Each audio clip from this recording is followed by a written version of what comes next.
garage. We are in the Maverick again, doing another road trip test. This one in normal mode. And we're going to be doing approximately a 1,200 mile round trip. Why that guy can't stay in his lane?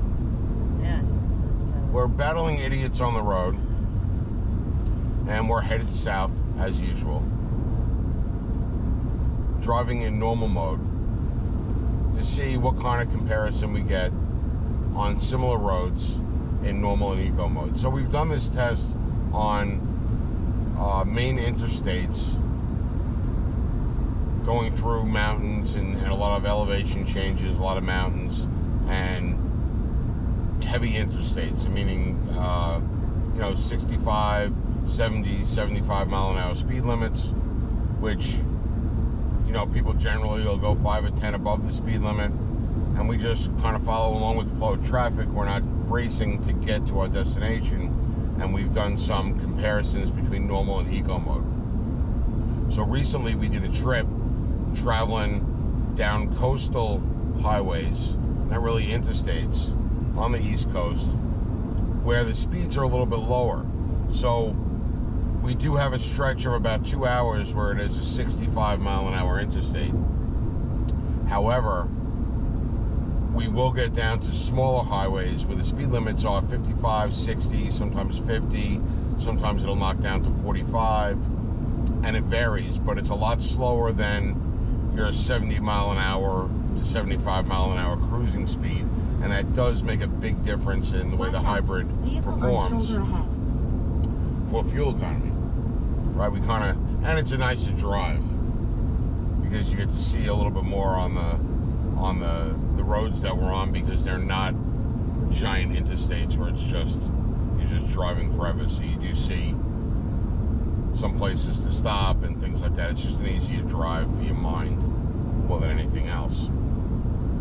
So we'll give you a couple of clips on the way down, and then we'll give you a little bit of a summary halfway through our trip. Enjoy the view.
We've been in the car about 10 hours, but we made some stops, went to a farm stand, we just did the grocery store.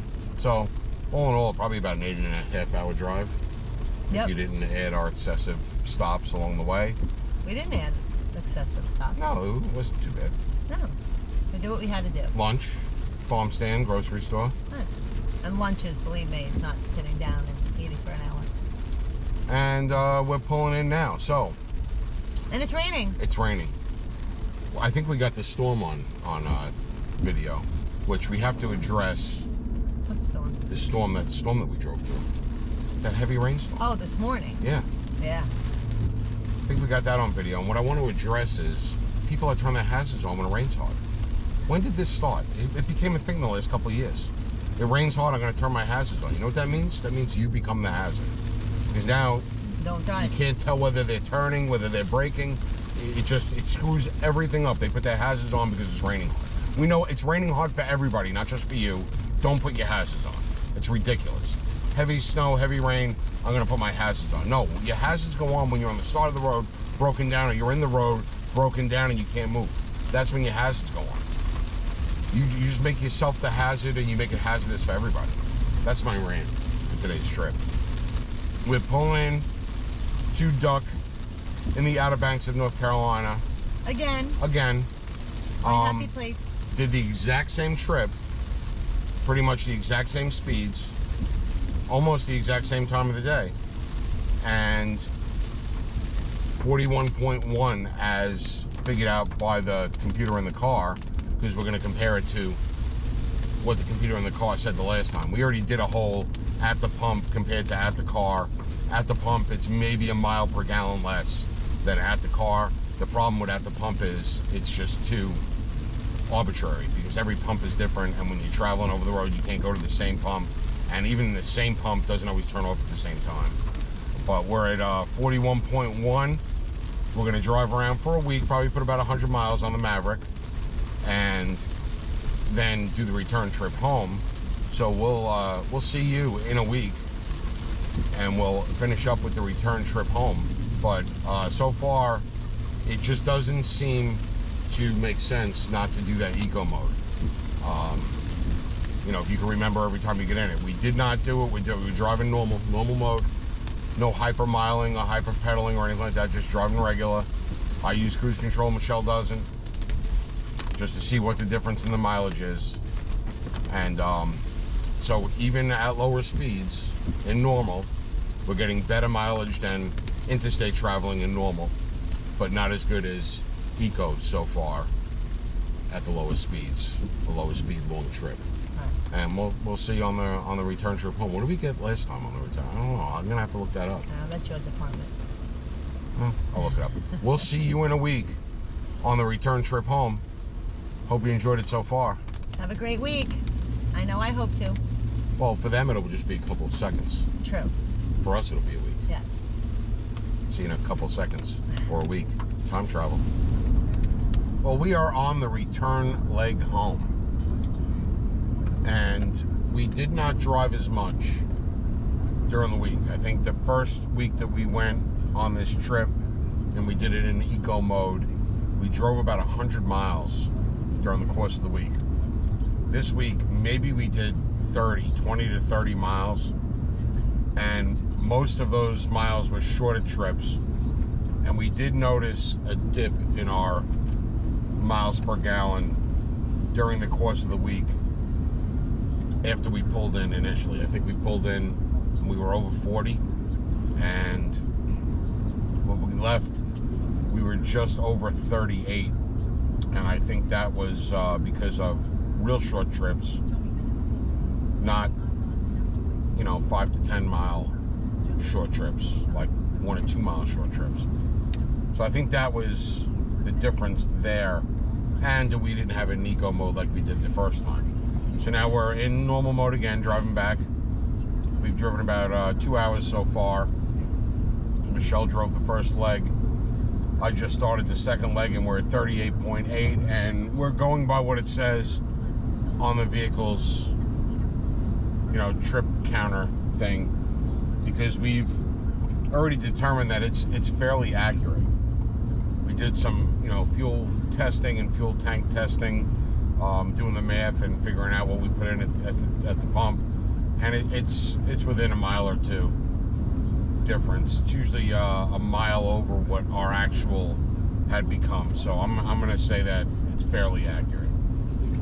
No sense in doing all the math. You're all right over there? You're fidgeting around. Yeah, I'm trying to get comfortable. I'm comfortable, I'm just not comfortable. If that makes any sense. I felt like I was sitting crooked. So we just stopped to stretch our legs, had something to eat, and we'll continue on the way. Hardee's. Hardee's, one of my favorite road burgers. Besides Cookout, I think I like Cookout better than Hardee's. I don't know. Everyone loves Cookout better than anything. But we don't have any near us. Unfortunately. We don't have Hardee's either. No. But I'm happy with a Hardee's burger. Makes me happy. And we're glad you're happy.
Thank God. It's been a nice ride. No, it's been a nice ride. I'm just tired now. So now, I believe the last trip that we did this, we drove pretty much the same amount, and we came home when we were at 42.8, I believe, was the last trip in eco mode. And we did the whole trip in eco mode. Eco the way down, driving around, spent the week at the beach, and then eco mode the way back up, 42.8. This one, we noticed just a little drop going down, and then driving around town, we lost a little bit more. And then coming back home today, we gained a little bit. So we're 40.1. So the eco mode, which I don't notice a real difference in throttle response driving with eco mode. Did you notice really any difference? But however, what I did notice was that when I lift off the gas a little bit, it has a tendency to go into all electric mode more. And it seems like it stays in all electric mode more when you accelerate a little bit. You know, any heavy acceleration, it's gonna flip on the gas motor. But so we're going an average of like 2.5 miles per gallon. Now, whether you measure it at the pump or at the car on the gauge, it's still going to be 2.5 miles per gallon because it's going to be less, you know, that mile or two less going the other way. But you know, if people say, wow, that you know, it's 42.8 on the computer, is really not 42.8. Okay, so take 2 miles off and call it 40.8, and then take 2 miles off of this one and call this one 38.1. You're still looking at 2.5 miles to the gallon. You gain eco mode, and over a period of a long trip, that adds up. So I don't see the downside in hitting that eco mode button, except that it's a pain in the ass that you got to remember every time you get in to hit it. So it's easier on a long trip, round town, normal driving. Who can be bothered hitting the eco mode? Not really. But that's our review. See, we used more gas for you. Right? That was a test. Yeah.